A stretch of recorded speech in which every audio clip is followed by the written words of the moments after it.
آل India مجلس اتحاد المسلمین کے صدر اور حیدرآباد کے رکن پارلیمنٹ اسد الدین اویسی نے سابق وزیر اعظم ڈاکٹر منموہن سنگھ کے انتقال پر گہرے دکھ کا اظہار کیا۔ انہوں نے ڈاکٹر سنگھ کے غیر معمولی سفر اور محروم طبقات، خاص طور پر مسلمانوں کی بہتری کے لیے ان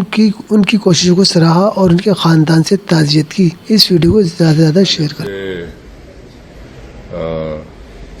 ہمارے پرائم منسٹر جناب منموہن سنگھ صاحب کے انتقال پر اپنی جانب سے، اپنی پارٹی کی جانب سے ان کے افراد خاندان کو تعزیت پیش کرتا ہوں، اور یہ بات سچائی پر مبنی ہے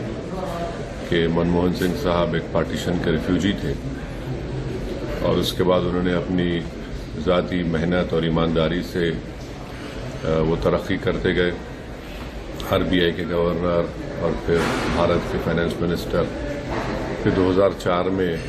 وہ اس ملک کے وزیر اعظم بنے۔ اور میرا ماننا یہ ہے کہ ان کے دور وزارت عظمیٰ میں وہ ایک بھارت کا ایک پہلا وزیر اعظم تھا، پردھان منتری تھا، جس نے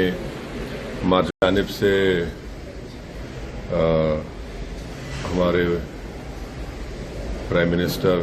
جناب منموہن سنگھ صاحب کے انتقال پر اپنی جانب سے، اپنی پارٹی کی جانب سے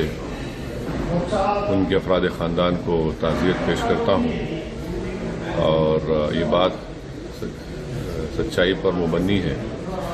کہ منموہن سنگھ صاحب ایک پارٹیشن کے ریفیوجی تھے،